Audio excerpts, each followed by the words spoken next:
Hello, everyone. We are here with the BasketNews.com team to discuss the round one action from Olympic basketball. We are about to get you covered about what you might have missed, but first we introduce our team for this. Here, Rytis Vishneuskas, the sports commentator and also one of the Urbonus podcast hosts. And we have Yorgos Kriakidis, Basket News staff writer, and I myself, Uygar Karaca, also a contributor at Basket News and also a sports commentator. So the Olympic basketball have started with a bang. And what was that? I mean, Luka Magic. He just made a spectacular game. He made a spectacular Olympic debut with 48 points and tied for the second highest total in men's basketball history in the games. And Slovenia easily won against Argentina. Rytis, you were on the commentator's box, so how are your impressions? How was that? Well, it was an early morning game, but really from the very beginning, when he hit those three consecutive three-point shots, it woke me up.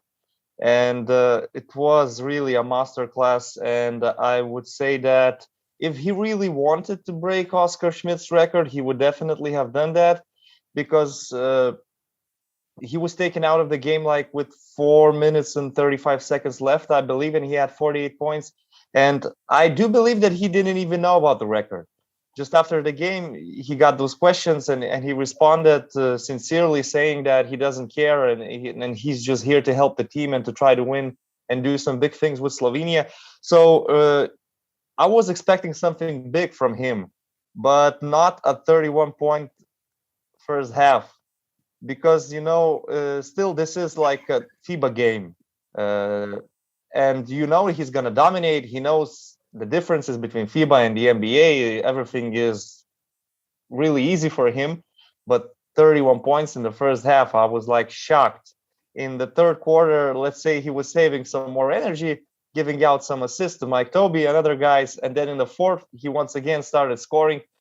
It was also, I would say, an amusing performance because, for example, in the fourth quarter, he got nervous because Patricio Garino was kind of getting under his skin. So he just went to the half court line and took an offensive foul, saying to the referee, yeah, I pushed him. I just wanted to push him, you know, wanted to prove a point to the guy. And Team Argentina, they were trying everything. Like in the first quarter, they started with Patricio Garino on Doncic, and he was not letting him drive in the paint. He was forcing those step back 3-pointers, but he was hitting him. And then they switched. They tried Leandro Bolmaro. He got some fouls. Then they tried Luka Vildosa. It was too hard for him. He couldn't handle Luka in the post. In the third quarter, they went to Gabriel Deck because I was expecting they're going to do that. Gabriel Deck has a big body. He's very physical. But still, Luka Doncic found a way. He was just unstoppable. Like Sergio Hernandez, Argentina coach, said, before the game, maybe he still had some doubts whether Luka is the best player in the world right now. But now he is sure that 100% Luka Doncic is the best player in the world right now.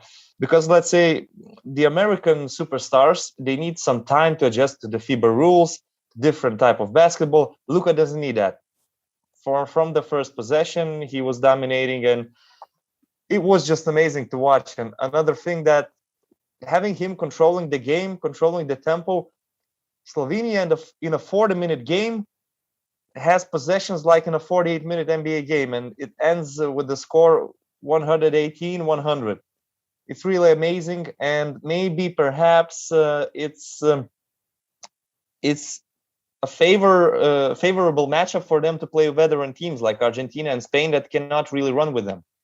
Even though Luka Doncic is not like running a lot, but he's controlling the tempo so well, and he is surrounded with shooters like Prepelic, Blažić, and all these other guys. Mike Tobey playing in those pick and pop situations.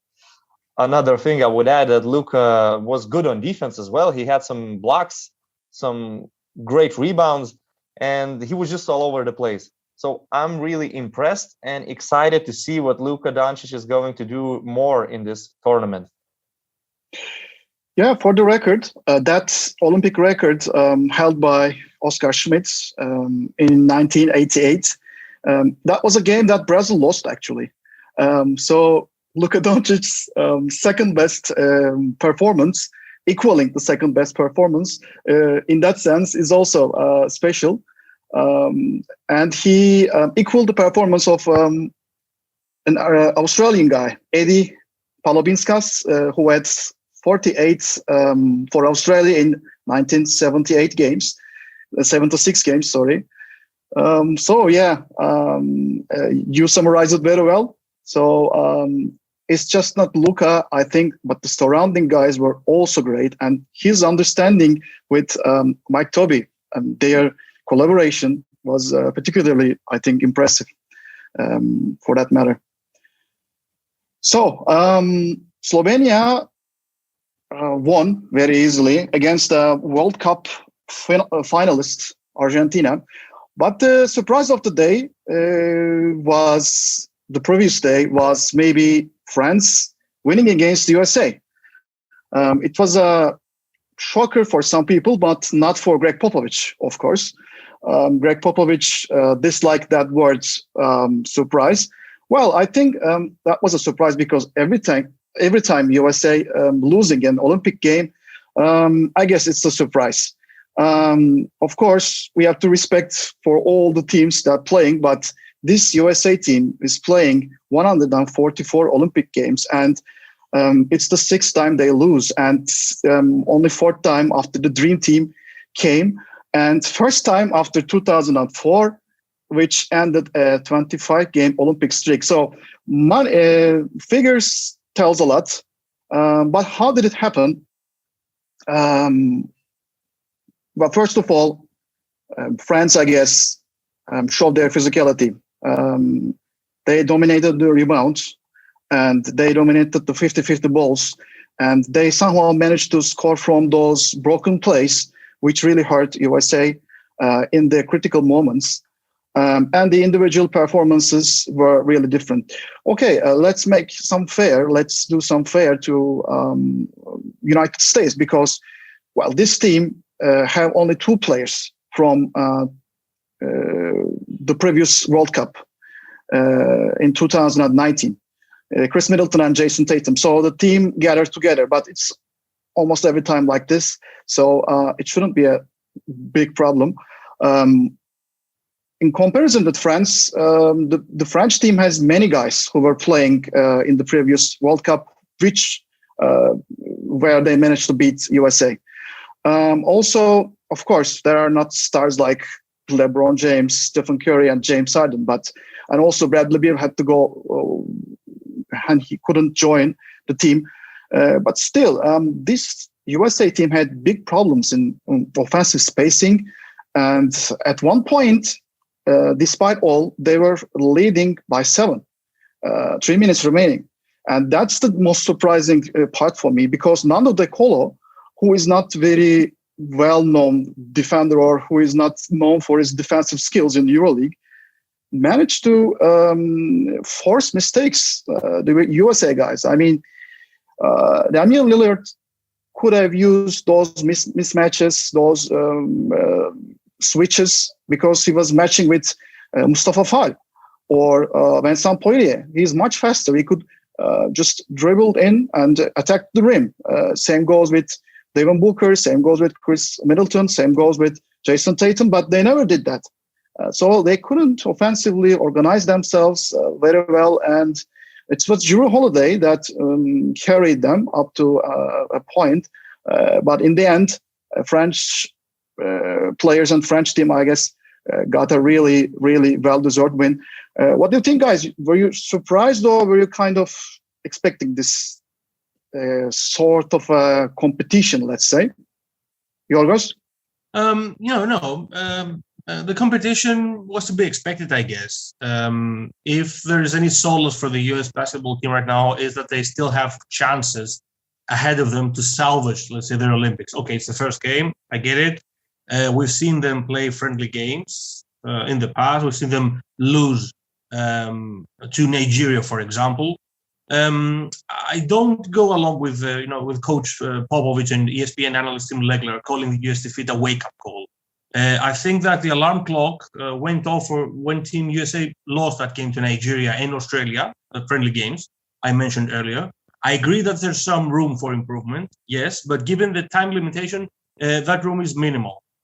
Maybe the US are lacking a true point guard. They just have Jason Kidd, Chris Paul for that matter. Right now, I'm not sure if there's a ball distributor, let's say, a true point guard that will get all guys involved. And another thing is that Coach Popovich has linked his name to the 2004 disaster for Team USA. He was under Coach Larry Brown at that time. It was seventh place finish 2 years ago at the FIBA Basketball World Cup in China. And now he seems to struggle a bit with this roster. I'm not sure he has found a way to combine the players of that quality and that caliber. And I mean, in terms of France, okay, Rudy Gobert is a star. Ivan Fournier, Nick Batum are names all the world is familiar with. And Nando De Colo played a little bit in the NBA and has been awesome year in and year out in the EuroLeague. Very well-known names in the basketball world, all around, I would say. And Team USA has to do much better in order to live up to expectations and be a viable candidate for a medal, not a gold one, but any medal in general. If I may add, I was surprised with a few things. Well, first of all, the amount of open or semi-open shots that the Americans missed, and these were elite shooters like Kevin Durant, like Damian Lillard, Devin Booker. I believe his soul left planet Earth after the Game 6 in Milwaukee and never came back. I mean, he flew with Holiday and Middleton to Japan. Maybe they need some more time, okay. But they really had some great opportunities, great shots, which they just didn't hit, which was surprising, especially that sequence in the end of the game when they were down by 2. And they missed like four in a row. Yeah. And these were good shooters. These were good shots, but they just couldn't make them. Okay, so that's one thing. Second thing, you mentioned it, like the 50-50 balls. It seemed like the French players wanted it more. And it's very well illustrated with Yabusele diving for that ball and just pushing it to Fournier, and then he's hitting that three-pointer. And the last thing is Coach Popovich, to be honest. I don't think there was much scouting done on the French team. They had mismatches on the court, which they didn't attack, which they didn't expose. And on defense, they just played 40 minutes switch all defense. Nothing changed. They had problems. France was feeding Gobert after mismatches. They were getting some easy points from the paint. Coach Popovich takes a timeout, gets the players back to the court. Nothing changes. Switch all defense. JaVale McGee came in, and I thought, I was commentating, covering the game, and I thought, okay, so now they're going to change the defense system because they're with JaVale McGee. No, they're switching 2 minutes. They're switching everything 2 minutes with JaVale McGee. So really, it seemed to me like they did not analyze the opponent. They are not that great right now, so that they can allow themselves to be this arrogant, I believe. And we'll see how it goes moving forward for Team USA. Of course, they're going to beat Iran, probably Czech Republic. But to be gold medalists, they need to put in more effort preparing for the game and also fighting on the court, I believe, hustling for the 50-50 balls and all this sort of stuff. But the shooting, I don't think there will be more games like this when KD or Damian Lillard are missing open shots. Maybe Dame forgot his clock. There was no Dame time. Kevin took silly fouls. He was in foul trouble from the very beginning. So these are my takes on this game. Yeah, obviously some of the players were tired coming from the NBA Finals, Booker, Middleton, Holiday. But anyways, we'll talk about them much more, I guess. Yorgos, let's close the session with you and your impressions from the Australia-Nigeria game. This game is kind of important because both teams managed to beat USA in the exhibition games, and it was kind of a physical and tough game. What are your takes? It was a physical and tough game. If we compare it, for example, to today's encounter between Slovenia and Argentina, was a completely different game, of course. I think that Australia has have work to do heading into Wednesday clash against Italy, because their team is defensively focused and must take greater care of the ball. That's what I saw, at least. Against Australia, Nigeria missed 17 threes and 12 free throws, in addition to committing 24 turnovers. That's quite a lot to handle for them. I don't think Nigeria's pre-Olympic performance reflects their true potential. They essentially need to beat Germany to have a shot at going through, but that won't be easy for a group with little to no experience, I would say, in playing together. I think Nigeria is more or less an overrated team, if I could express it this way. Only 2 of the 15 pre-selected players were born and raised in Nigeria. 2 of them moved to the US to play high school and college ball. In all, their team had 13 American, Canadian, Australian citizens, of which 7 are current or former NBA players. I don't think this is a reflection of the growth of basketball within Nigeria. They have strength and depth in this position, with the Miami Heat trio Gabe Vincent, Precious Achiuwa, and Okwala on the roster, along with Minnesota Timberwolves guard Josh Okoye and Detroit Pistons center Jalil Okafor. But so far they've failed miserably, I would say. In all previous competitions they played, Tokyo marks their 3rd straight appearance at the Olympics, and Nigeria haven't made it past the group stage the past 2 editions. I don't know if this will be the time for them to do that. The group is very tough, and it takes a lot of physicality and experience to get through. I'm not sure that Nigerian roster, despite their quality, despite their NBA caliber talent, will have what it takes to go through. Australia is another thing. Of course, Australia men's basketball team is maybe the most successful outfit never to have won an Olympic Games medal. I would say, having finished 4th on 4 different occasions, in 88, 96, in 2000, 2016 as well. They came in 4th at the 2019 World Cup as well.